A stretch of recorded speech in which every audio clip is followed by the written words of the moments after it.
ሰላም ዩቲዩብ ላይፍ ኢን ዩኬ ፕሮግራማችን እንደቀጠለ ነው። በዚህ ፕሮግራም ይጠቅማሉ ያስተምራሉ ምንላቸውን እንግዶች ይዘንላችሁ የምንቀርብበት ፕሮግራማችን ነው። አሁንም ሁለት እንግዶችን ይዤላችሁ ቀርብ ያለው ስሜ ዮናስ ይባላል። ምኖረው ማንቸስተር ነው። መጀመሪያ መሰራ የነበረው የራሱ ነበረ። ይሄ ስራ አስቸጋሪ ፓርቱ ምንድነው? ከሰካራም ጋር ነው የምትገናኘው። ያው ሳይሰከረ ሰው ከራሱ ጋር ለሚያለው ከእንግዶቻችን ላይፍ ተሞክሮ እንወስዳለን። ቃል ኪዳን እባላለሁ። ተማሪ ነኝ። ሁለት ወንድ ቆንጆ ልጆች አሉኝ። ትምህርትና እናትነትን እንዴት አድርገሽ እያስኬድሽው ነው? ባላንስ አድርገን እየኖርን ነው ስንል በጣም ፐርፌክት እየኖርን ነው ማለት አይደለም። ይህን ፕሮግራም ላይክ፣ ሼር፣ ሰብስክራይብ እያደረጋችሁ አበረታቱን። ወደ ፕሮግራሙ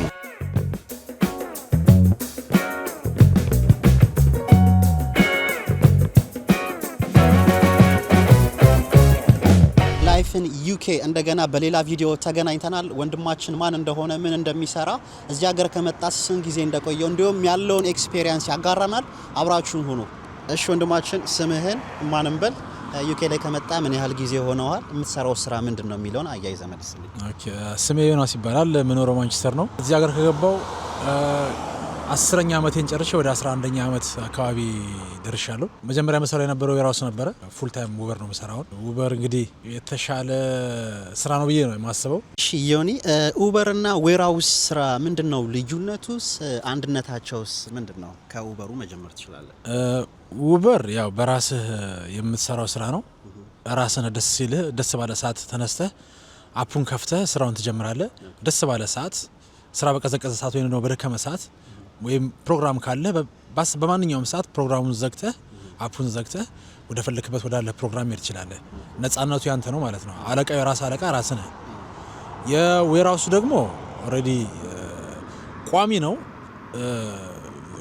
የሚወርድ የሚወጣ ገንዘብ የለውም። አንዴ ቋሚ የተሳከለ ደሞዝ ነው የሚኖርህ።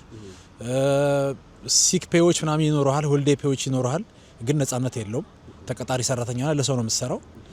ስለዚህ ለዛ ነው እኔ ኡበርን የመረጥኩት ፉል ታይም ያደረኩት። ኡበር ለመጀመር ለምታስቡ ልጆች ሊንኩን እዚህ ከታች ባለው ዲስክሪፕሽን ላይ እናስቀምጥላችኋለን። ገብታችሁ አፕላይ ማለት ትችላላችሁ። እንዲሁም ደግሞ አፕላይ ከማለታችሁ በፊት ቪዲዮዎች ከፈለጋችሁ ከታች ቪዲዮዎች አሉ፣ ዲስክሪፕሽን ላይ እናስቀምጥላችኋለን ማለት ነው። ወደ ቀጣይ ጥያቄ እንሄዳለን። ዌራውስ ስራስ መጀመር ለሚያስቡ ሰዎች እንዴት ነው አፕላይ የሚሉት? ዌራውስ ምንድነው? የዌራውስ ስራ አፕላይ የሚደረገው ኦንላይን ነው። አብዛኛው የዌራውስ ስራ አፕላይ የሚደረገው ወይም ደግሞ እንደዚህ አጋጣሚ ፒክ ታይም ሲደርስ ክሪስማስ ታይም ሲደርስ እዛ የሚሰሩ ሰዎች ካሉ ሰራተኛ አምጠው ይባላሉ እና ሰራተኛ ሲወስዱ ቦነስ ስለሚያገኙ ያኔ መጀመር ይችላል። ሌላው ጥቅሙ ሆሊዴይ ፔ አለ፣ ሲክ ፔ አለ፣ ሄልዝ ኢንሹራንስ ይኖርሃል፣ ላይፍ ኢንሹራንሶች ይኖርሃል። ብዙ ጥቅሞች አሉት። የትኛውም ቦታ ላይ ሄደ በመጣ ቁጥር ቀጥታ ወደ ስራ ትመለሳለህ። ለምሳሌ አንዳንዴ ሰልፍ ኢምፕሎይድ አይደለም ኢምፕሎየር የምትሆነው ተቀጣሪ ሰው ተቀጣሪ ስለምትሆን ቋሚ ሰራተኛ ነህ። አስፈቅደህ ትሄዳለህ። በማንኛውም ሰዓት ሁሌም በጨረሰ ሰዓት ተመልሰህ መጥተህ ወደ ስራ ትገባለህ። ግን ያው የሰው ሰራተኛ ነው የምትሆነው። ያ ነው ልዩነታቸው ኡበርና የዌራውስ። ኡበር ራስን አለቃ ኤኒ ታይም በማንኛውም ሰዓት የፈለክበት ሄደህ ትመጣለህ፣ ከፍተው መጀመር ትችላለህ።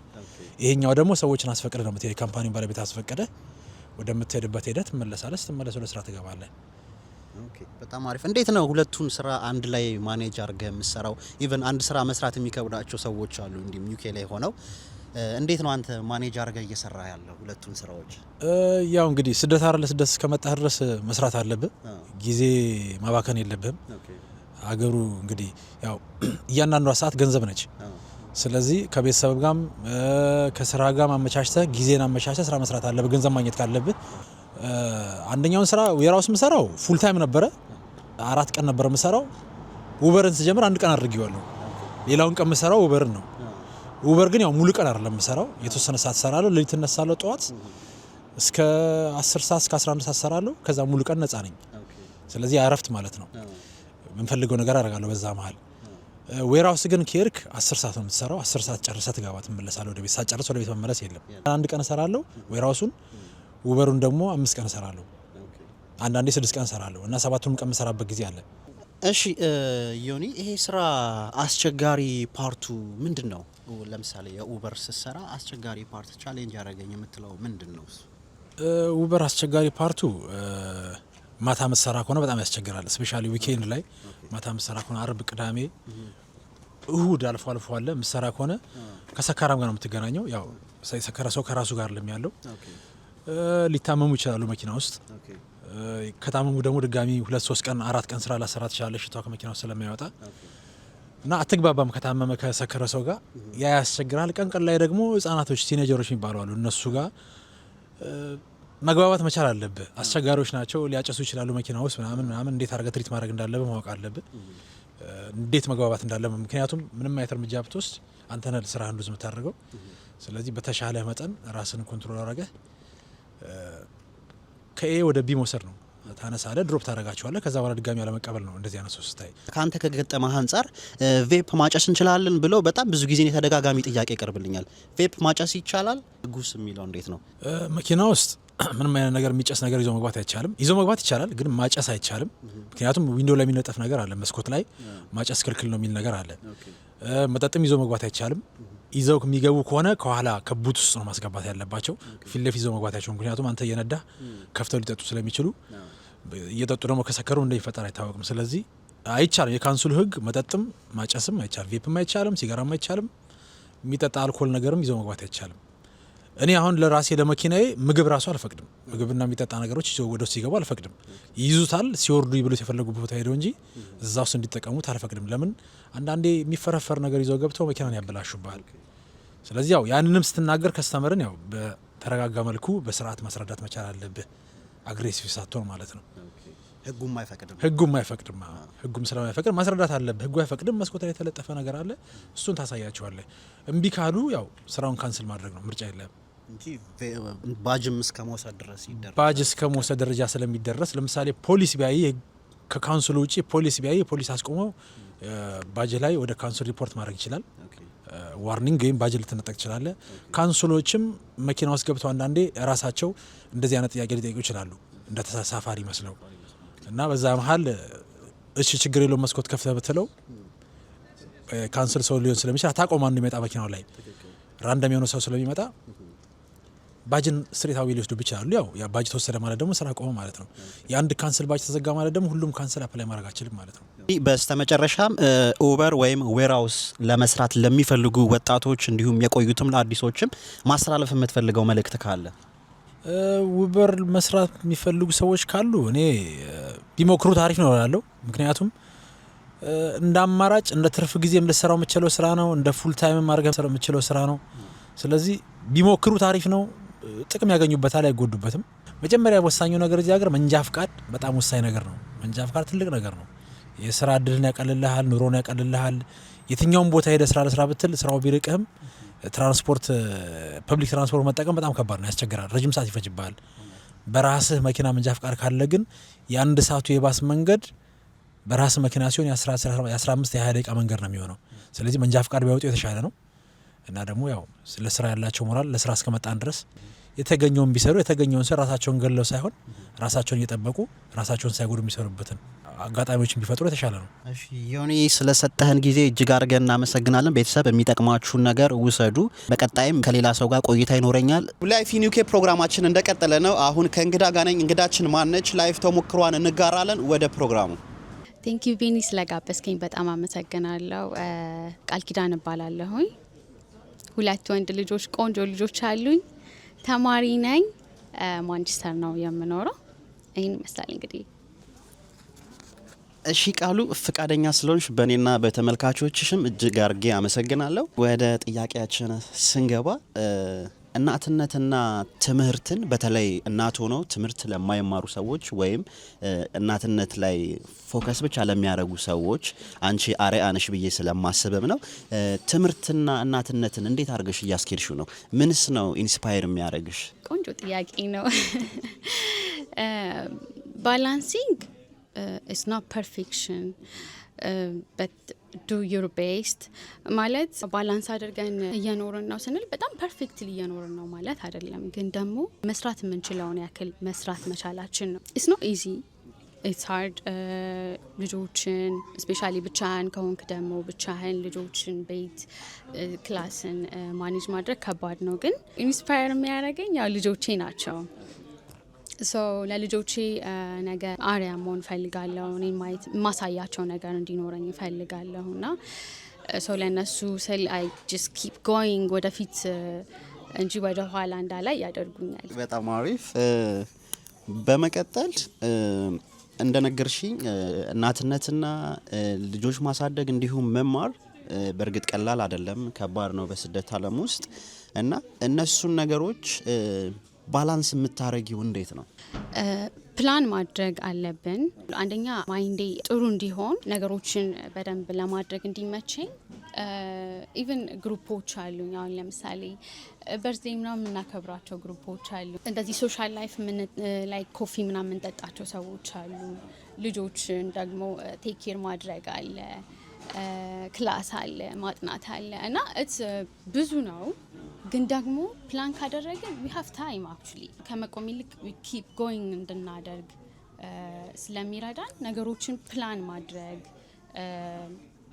እና ለኛ የሚጠቅሙን ነገሮች መርጠን እነሱ ላይ ፎከስ አድርገን መራመድ ሞር ኢዚ ያደርገዋል። በተለይ በስደት ዓለም ውስጥ የሀበሻ እናትነትና እንዲሁም የካልቸራል የፋሚሊ እንትን አለ የትራዲሽን እንትን ግጭቶች አሉና እንዴት ነው ለልጆቻችን እንዴት አድርገን ነው የምናሳድጋቸው?